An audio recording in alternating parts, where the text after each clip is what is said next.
Selamat malam semuanya, selamat bergabung di dalam acara Tadarusan di dalam program The Way BSD. Yang pastinya acara ini akan memberkati kita semuanya, dan saya yakin percaya setiap rema yang akan kita dengarkan, yang akan kita bagikan, itulah yang akan saling menguatkan kita di dalam hari demi hari yang kita jalani. Dan pada malam hari ini kita akan menyelesaikan pembacaan kita dari Mazmur pasal yang ke-130, dari ayat yang pertama sampai dengan ayat yang terakhir. Jadi nanti ketika sudah selesai pembacaan, saya akan berbagi rema yang saya dapatkan, dan tentunya saudara semua yang menyaksikan program ini dari setiap platform media sosial kami juga boleh ikut berbagi di dalam kolom komentar gitu ya. Jadi nanti teman-teman yang lainnya bisa lihat dari kolom komentar apa aja yang teman-teman semua, rema yang teman-teman semua dapatkan, seperti itu. Dan pada malam hari ini, kita sudah sampai di Mazmur 130, tapi sebelumnya kita akan bersatu di dalam doa untuk memulai daripada program ini. Bapa, kami bersyukur atas setiap berkat anugerah yang kau berikan buat kami. Terima kasih untuk penyertaan-Mu dan pimpinanmu sehingga kami boleh sampai di hari ini di mana kami akan bersama-sama membaca kebenaran firman-Mu dari Mazmur pasal yang ke-130. Biarlah Roh-Mu yang kudus itu yang menuntun kami, agar setiap pembacaan yang kami baca itu menjadi rema yang baru, kami boleh mendapatkan penguatan, kami boleh mendapatkan keyakinan yang baru, sehingga kami terus bisa memperoleh kemenangan demi kemenangan ketika kami berjalan di dalam jalan-Mu. Dan kami yakin percaya bahwa setiap pembacaan yang kami baca tidak lewat begitu saja, tapi pembacaan ini akan memberkati kehidupan kami mulai hari ini hingga seterusnya. Kami percaya firman-Mu hidup, dan karena firman-Mu hidup, maka kami memperoleh hidup yang luar biasa. Terima kasih Bapak. Kami siap untuk memulai daripada acara tadarusan kami. Berkati kami dengan kuat kuasa darah-Mu. Terpujilah Engkau kekal selama-lamanya. Haleluya. Amin. Yuk, sama-sama teman-teman semuanya dimanapun teman-teman berada, kita persiapkan Alkitab kita persiapkan daripada handphone kita yang isinya Alkitab. Kita sama-sama mau fokuskan hati kita mau fokuskan pikiran kita, supaya kita sama-sama membaca ini dengan sungguh-sungguh, ya, dengan sungguh-sungguh agar setiap kita mendapatkan rema yang terbaik yang daripada Tuhan. Yuk, kita buka di Mazmur 130, yang dimana judul perikopnya adalah seruan dari dalam kesusahan. Seruan dari dalam kesusahan. Ayat yang pertama, nyanyian ziarah, dari jurang yang dalam aku berseru kepadamu, ya Tuhan. Tuhan, dengarkanlah suaraku. Biarlah telingamu menaruh perhatian kepada suara permohonanku. Jika Engkau, ya Tuhan, mengingat-ingat kesalahan-kesalahan, Tuhan, siapakah yang dapat tahan? Tetapi padamu ada pengampunan, supaya Engkau ditakuti orang. Aku menanti-nantikan Tuhan, jiwaku menanti-nanti, dan aku mengharapkan firman-Nya. Ayat yang ke-6, jiwaku mengharapkan Tuhan lebih dari pengawal mengharapkan pagi. Diulang lagi, lebih dari pengawal, daripada pengawal mengharapkan pagi. Berharaplah kepada Tuhan, hai Israel, sebab pada Tuhan ada kasih setia, dan Ia banyak kali mengadakan pembebasan. Ayat yang ke-8, ayat yang terakhir, Dialah yang akan membebaskan Israel dari segala kesalahannya. Kita lihat di Mazmur yang 130 ini. Kalau rema yang saya dapatkan adalah bagaimana ini kita lihat masuk di dalam jenis dari Mazmur nyanyian ziarah. Dimana seperti yang sudah saya katakan bahwa nyanyian ziarah ini dituliskan oleh orang-orang yang ingin berziarah pada saat itu. Berziarah kemana? Bukan berziarah ke makam. Tapi bagaimana orang-orang Israel mau pulang ke Yerusalem, mau datang ke Yerusalem untuk berziarah ke Bait Allah. Dan di sana mereka akan menaiki anak tangga yang jumlahnya ada 15, dan di setiap anak tangga mereka nyanyikan yang namanya nyanyian ziarah. Dan itu dipersiapkan mereka sudah jauh dari rumah, sudah jauh dari sebelum mereka sampai, mereka sudah menyiapkan semuanya itu. Bagaimana mereka menyiapkan yang namanya nyanyian ziarah itu? Dan di sini kita sudah pernah belajar bagaimana nyanyian ziarah ini juga mengingatkan kita supaya kita mempersiapkan diri untuk masuk ke dalam ziarah, untuk masuk ke dalam peribadahan, untuk masuk ke dalam yang namanya bait Allah, itu dengan kesiapan hati. Bagaimana kita sudah menyiapkan yang namanya pujian kita, yang namanya penyembahan kita, yang namanya syukur kita itu sudah jauh dari sebelum kita sampai di bait Allah. Jadi ketika kita sudah sampai di bait Allah, kita sampai di rumah Allah, hati kita sudah siap untuk memulai daripada peribadahan. Dan malam hari ini kita lihat di Mazmur 130 nyanyian ziarah ini. Di mana nyanyian ziarah ini lebih menekankan kepada seruan dari dalam kesusahan. Tadi di ayat yang pertama dibilang, dari jurang yang dalam aku berseru kepadamu ya Tuhan. Kita bisa bayangkan bagaimana jurang yang dalam. Orang yang jatuh ke sumur itu pasti sudah deg-degan. Apalagi sumur yang berisi air. Bagaimana cara minta tolongnya? Dia akan teriak sekuat tenaga. Dia akan teriak dengan sepenuh hati. Dia akan teriak untuk minta tolong. Karena posisinya ada di dalam sumur, di dalam yang namanya lubang. Dan ini kita bisa melihat bagaimana pemazmur mau menggambarkan bagaimana sebenarnya dia berteriak, sudah teriak minta tolong, aku berseru kepadamu. Aku berseru dari dalam apa? Dari dalam jurang. Kita bisa bayangin jurang, bahkan lebih dalam lagi. Dari dalam jurang, berarti dari dalam keterpurukanku. Dari dalam dimana tempat aku jatuh. Aku berseru kepadamu, Tuhan. Apa? Tuhan, dengarlah suaraku. Jadi kita bisa membayangkan bagaimana Mazmur ini dibuat dengan curahan hati yang tertumpah, dengan sepenuh hati, dengan memakai seluruh perasaan, sehingga bisa berkata bahwa dari keterpurukanku, dari tempat di mana aku jatuh paling dalam, dari tempat di mana aku berada sekarang, posisiku mungkin sedang yang namanya terbelenggu, jatuh, aku berada di lubang yang jauh dari Tuhan. Aku teriak dari situ, Tuhan dengarkanlah aku. Berharap Tuhan dengar teriakan kita. Berharap Tuhan dengar seruan kita. Karena kita yakin, biarpun jarak kita berada di dalam lubang, di dalam jurang yang terjauh, dan seakan-akan Allah berada di tempat yang tinggi di sana. Ketika kita berteriak, kita berseru dengan sepenuh hati, kelihatannya Allah nggak dengar. Tapi pada dasarnya, teriakan itulah yang akan sampai kepada telinga Allah. Seruan itulah seruan yang dari hati yang benar-benar untuk apa? Yang sungguh-sungguh untuk mencari Allah. Dan di ayat yang kedua, biarlah telingamu menaruh perhatian, kata Mazmur. Jadi sembaring dia naik, dia bilang, Tuhan dari jurang ini, dari jurang aku mau berteriak, Tuhan. Tuhan dengarlah. Dari jurang, dari tempat aku jatuh, Tuhan dengarlah. Di ayat yang kedua dibilang apa? Pasanglah telingamu, taruhlah telingamu. Buat apa? Buat menaruh perhatian. Terhadap siapa? Terhadapku. Kepada siapa? Kepada suara permohonanku. Ini adalah mazmur yang luar biasa. Nyanyian ziarah. Makanya kenapa saya bilang, ini bukan nyanyian ziarah tuh bukan sekedar hanya nyanyian ucapan syukur biasa, minta tolong biasa. Tapi ini benar-benar bagaimana ketika kita tahu bahwa di bait Allah kita akan bertemu dengan Allah.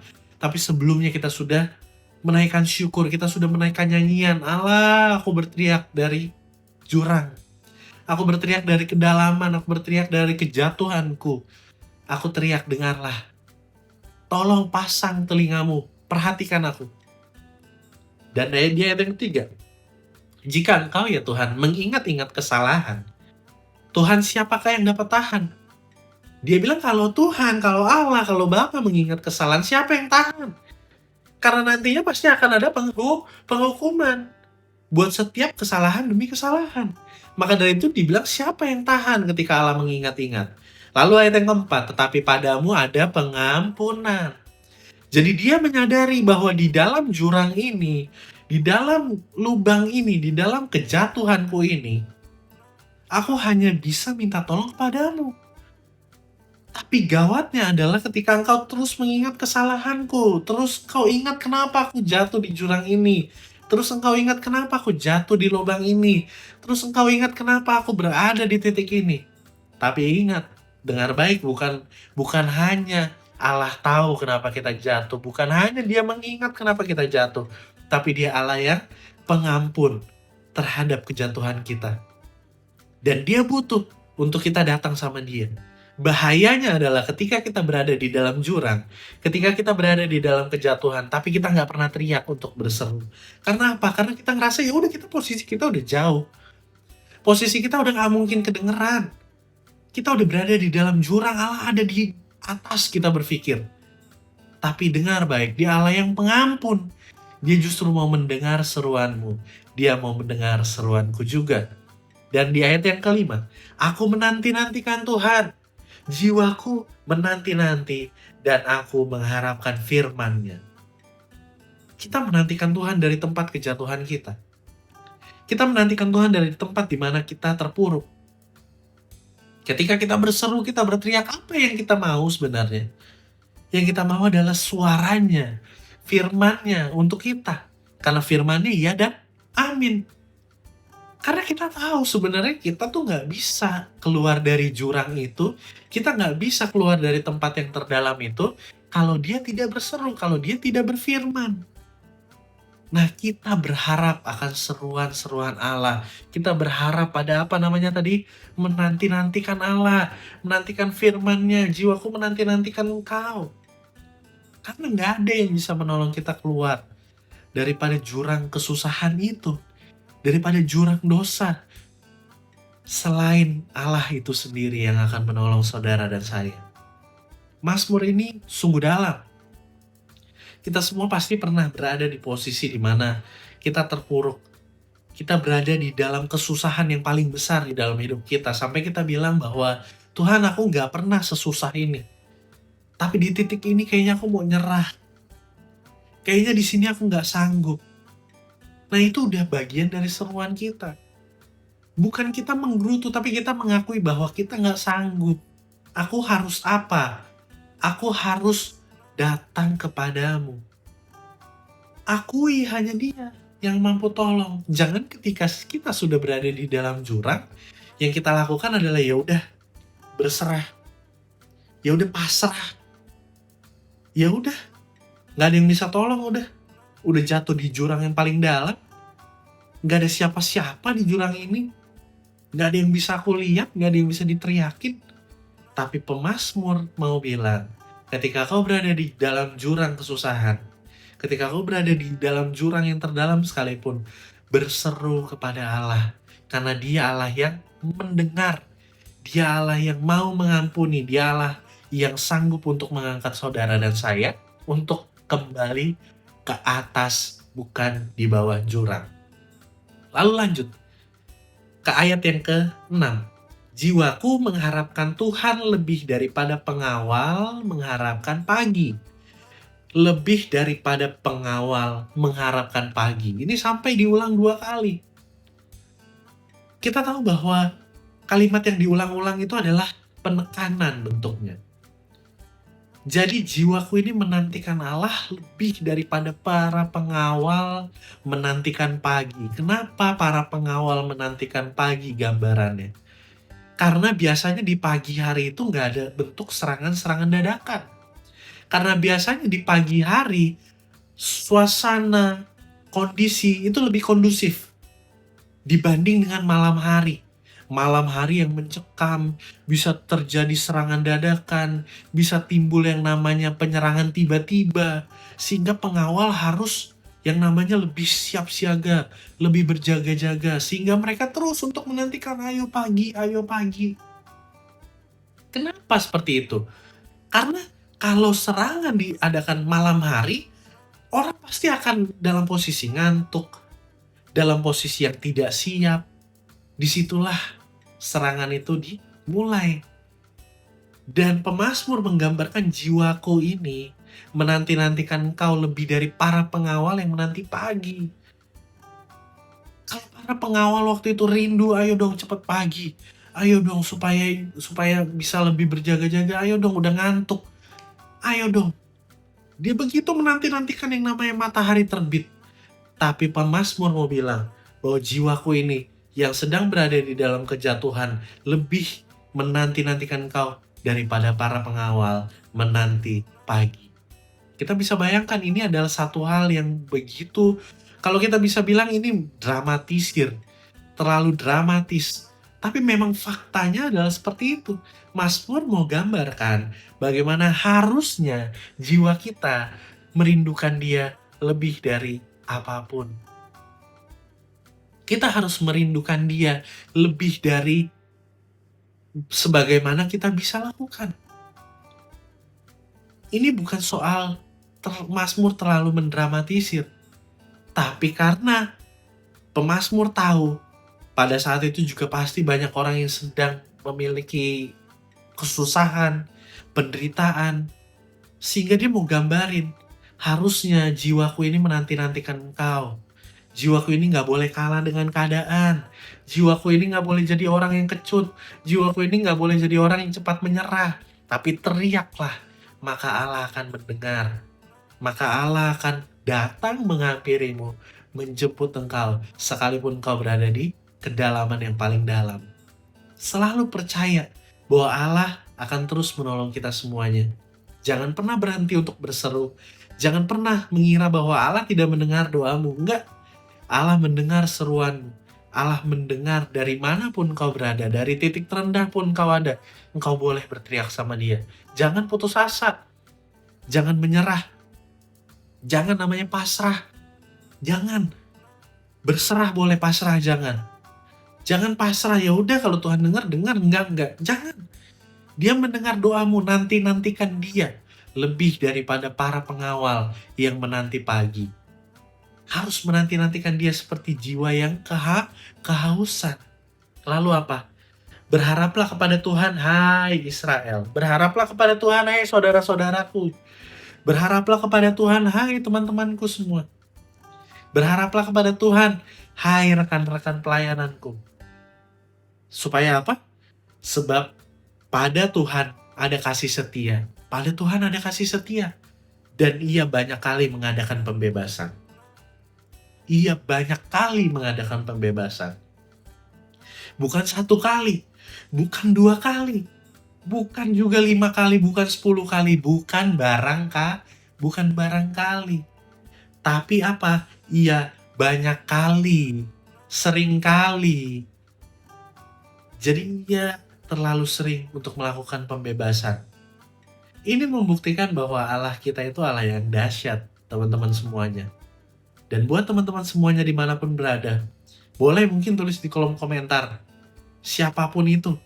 Mungkin teman-teman yang merasa sedang berada di dalam kegalauan apapun itu, boleh tulis di kolom komentar, saling menguatkan, saling membangun satu dengan yang lain. Boleh juga tulis pokok doamu, supaya kita bantu berdoa, kita sama-sama berseru kepada Tuhan, kita sama-sama berseru minta tolong, kita sama-sama berseru untuk minta yang namanya perhatian daripada Allah. Jadi jangan segen ya teman-teman ya. Kalaupun teman-teman masih ngerasa, aduh aku sebenarnya ada nih yang mau minta didoain gitu ya, cuman aku kayaknya masih segen. Nah teman-teman boleh langsung ke admin kita, nomor WA admin kita, supaya nanti teman-teman di sana bisa langsung dihubungkan kepada tim doa, dan pokok-pokok doa yang teman-teman mau titipkan bisa langsung diberikan kepada tim doa seperti itu. Dan kita lihat di sini bahwa Allah itu adalah Allah yang mau membebaskan. Kalau Dia mungkin tercatat di Alkitab kita hanya membebaskan 1 kali, mungkin kita masih ragu. Kalau Alkitab kita mencatat Dia hanya membebaskan 2 kali, mungkin kita juga masih mungkin itu kebetulan. Kalaupun Dia mencatat hanya 5 kali tertulis mungkin, itu juga mungkin ya udah karena kebetulan saja. Tapi Alkitab kita, Mazmur ini mencatat bahwa Dia banyak kali untuk melakukan pembebasan. Jadi Dia sudah melakukan pembebasan berulang-ulang. Jadi teman-teman gak perlu takut. Teman-teman gak perlu ragu sama Allah yang kita punya. Kenapa? Karena Allah kita Allah yang besar. Dia Allah yang mau untuk mendengarkan segala keluh kesah kita, kesusahan kita. Dia Allah yang mau mendengar, teman-teman. Jangan menyerah. Sampai di titik mana kau berdoa, terus berdoa sampai sesuatu terjadi atas apa yang kau sedang doakan. Makanya kan dulu ada push, pray until something happen. Bagaimana kita berdoa sampai sesuatu itu terjadi. Berdoa sampai sesuatu itu bisa tergenapi. Yang tadinya mustahil bagi kita, yang tadinya kayaknya nggak nyata bagi kita, tapi akhirnya menjadi kenyataan di depan mata kita. Akhirnya Allah perbuat segala sesuatu yang kita nggak pernah pikirkan, segala sesuatu yang nggak pernah kita duga, segala sesuatu bahkan yang nggak pernah kita rancangin sebelumnya, tapi yang terbaik disediakannya untukmu dan untukku juga. Jadi nggak peduli teman-teman mau teriak, teman-teman mau berseru dari tempat teman-teman yang sekarang. Kalau teman-teman merasa mungkin sedang dikecilin sama komunitas teman-teman mungkin sedang dikecilin sama teman-teman rekan sejawat, rekan kerja. Mungkin engkau ngerasa bahwa aku ini adalah orang yang berada di posisi paling bawah di kantor. Mungkin aku ini adalah orang dengan posisi paling bawah di teman-teman tongkrongan, teman-teman kuliah, teman-teman sekolah. Aku ini dari antara ibu-ibu lain, aku ini yang paling bawah. Aku ini yang paling susah. Aku buat keluarga aja makan susah. Sedangkan ibu-ibu lain bisa belanja. Lihat barang sedikit langsung check out, lihat barang sedikit langsung check out gitu ya.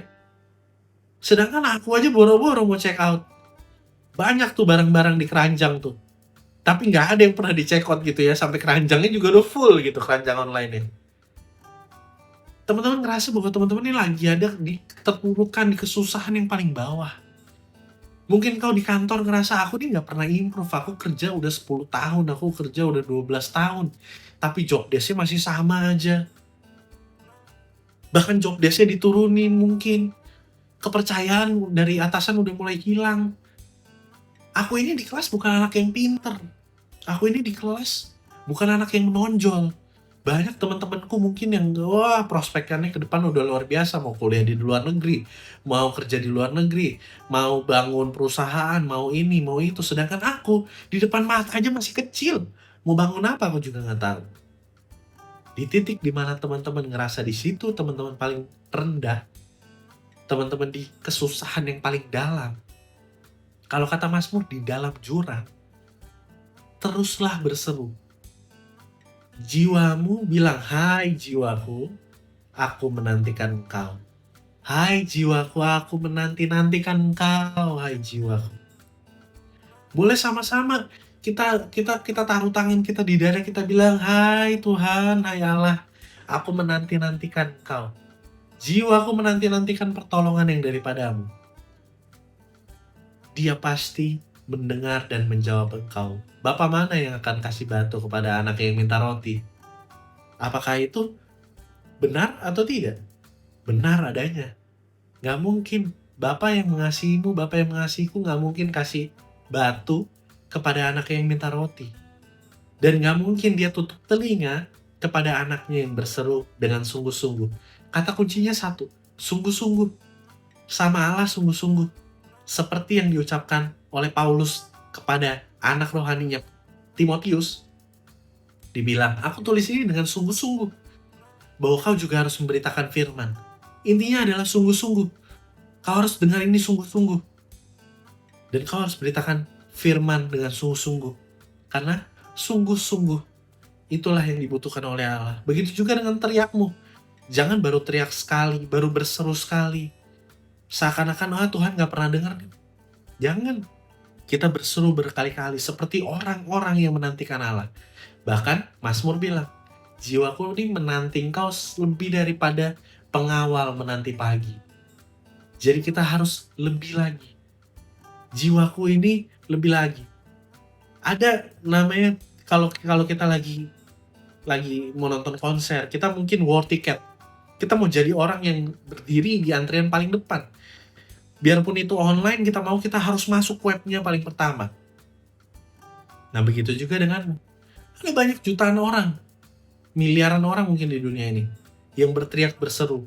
Kita terus berseru supaya kita didengar, terus berseru aja. Ada waktunya kok. Kan nggak di saat yang bersamaan semua orang juga dipanggil pulang, nggak. Semua ada waktunya. Ada yang dipanggil pulang, ada yang tua duluan yang pulang, ada yang muda duluan ke rumah Bapak. Tapi kan dengan waktu yang berganti-gantian, kita nggak tahu waktunya kapan. Begitu juga dengan seruan doa kita, dia pasti menjawab doamu. Dia pasti menjawab doaku. Jadi jangan pernah membandingkan seruan orang lain. Wih, orang lain, kok dia kayaknya hari ini dapat masalah, besoknya dia berdoa, besoknya lagi masalahnya udah selesai. Jangan pernah membandingkan hal itu dengan orang lain. Fokus saja dengan doamu, fokus saja dengan seruanmu, maka Allah akan ada di pihakmu dan di pihakku juga. Yuk, jangan ngerasa kita berada di jurang yang paling dalam dan Allah tidak dengar, tapi Allah akan mendengar setiap seruan dan doa kita. Di ayat yang ke-8, dialah yang akan membebaskan Israel dari segala kesalahan. Kalau hari ini kita berada di keterpurukan kita karena kesalahan kita, karena apa yang sudah kita perbuat, apa yang sudah kita lakukan, keputusan apa yang sudah kita ambil, Dia Allah yang sanggup, Dia Allah yang mampu untuk membebaskanmu. Dia Allah yang mampu untuk melepaskanmu dari keterpurukanmu. Bukan hanya bangsa Israel, firman ini bukan lagi hanya untuk bangsa Israel. Pada saat itu konteksnya memang bangsa Israel. Tapi kita lakukan sekarang. Bagaimana kita berseru kepada Allah? Tadi poin yang pertama, kita harus berseru dengan apa? Dengan sungguh-sungguh. Lalu yang kedua, apa? Kita harus yang namanya menanti-nantikan Dia. Jiwaku menanti-nantikan Engkau. Jadi ayat yang pertama kita harus berseru dengan sungguh-sungguh. Yang kedua, nantikan Dia dengan sungguh-sungguh. Jiwamu nantikan Dia dengan sungguh-sungguh. Dan yang terakhir, percaya bahwa hanya Dia, nggak ada yang lain yang bisa menolongmu, yang bisa melepaskanmu, yang bisa membebaskanmu dari belenggu kesalahanmu. Sekalipun kau berada di jurang yang paling dalam, Dia mampu mengangkatmu, dan Dia mampu untuk mengangkatku juga, untuk kita berada kembali di atas, di tempat yang seharusnya. Dan buat teman-teman semuanya, semoga rema yang kita bagikan, yang saya bagikan pada malam hari ini, bisa menjadi berkat untuk teman-teman semuanya. Dan teman-teman dimanapun berada, yang membaca firman ini juga boleh berbagi rema, langsung ditulis di kolom komentar. Karena kita tahu bahwa rema-rema yang ada dari teman-teman semuanya juga pasti akan menguatkan kita juga. Dan tim pelayanan kita juga, saya yakin percaya juga akan menanti-nantikan rema yang diberikan oleh teman-teman. Jadi bukan hanya kita yang berbagi rema, karena kita membaca firman yang sama, tapi apa yang kita dapatkan pasti akan berbeda-beda. Karena firman itu hidup, dan dia bergerak di dalam setiap hidup orang percaya. Demikian kebenaran yang sudah kita baca dari Mazmur 130. Dan sebelum kita mengakhiri program ini, kita tutup di dalam doa. Bapa, terima kasih untuk Mazmur 130 yang telah Kau izinkan untuk kami membaca secara bersama-sama, untuk kami boleh mendalami, dan untuk boleh kami mendapatkan rema yang terbaik yang daripadamu. Biarlah kiranya kami menjadi orang yang terus berseru-seru. Aku doa sungguh buat teman-teman dimanapun mereka berada, Bapa, berkati mereka dari jurang yang mereka rasakan, mungkin mereka keterpurukan yang luar biasa. Tolong angkat mereka, bantu mereka, dengarlah seruan mereka, pasang telingamu, berikan mereka perhatian, berikan perhatianmu untuk setiap kesesakan mereka. Begitu juga dengan semua tim pelayan di tempat ini, apapun kesesakan, apapun kesalahan yang sedang kita hadapi, konsekuensinya Engkau Allah yang sanggup untuk membebaskan setiap kami. Maka dari itu, kami yakin percaya bahwa karena Engkau yang sanggup, maka dari itu kami hanya berseru kepadamu saja. Kami ingin menjalankan apa yang Kau firmankan, dan kami ingin menghidupi apa yang Engkau keluarkan dari mulut-Mu bagi kami semuanya. Firman-Mu itulah yang menghidupkan kami, dan hidup kami membutuhkan firman-Mu. Terima kasih Bapa, berkati teman-teman dimanapun berada, jaga lindungi dengan kuat kuasa darah-Mu, biar Engkau pertemukan kami kembali di dalam program-program The Way BSD yang akan datang. Terpujilah nama-Mu kekal selama-lamanya. Doa yang tidak sempurna ini kami sempurnakan dengan doa yang Yesus Kristus ajarkan. Bapa kami yang di surga, dikuduskanlah namamu. Datanglah kerajaanmu, jadilah kehendakmu di bumi seperti di surga. Berikanlah kepada kami hari ini makanan kami yang secukupnya, dan ampunilah kami akan kesalahan kami seperti kami juga mengampuni orang yang bersalah kepada kami. Dan janganlah bawa kami ke dalam pencobaan, tapi lepaskanlah kami daripada yang jahat, karena Engkaulah yang punya kerajaan, dan kuasa, dan kemuliaan sampai selama-lamanya. Amin. Demikian kebenaran firman Tuhan dari Mazmur pasal yang ke-130. Yesus Kristus memberkati kita semuanya. Sampai bertemu di program yang berikutnya.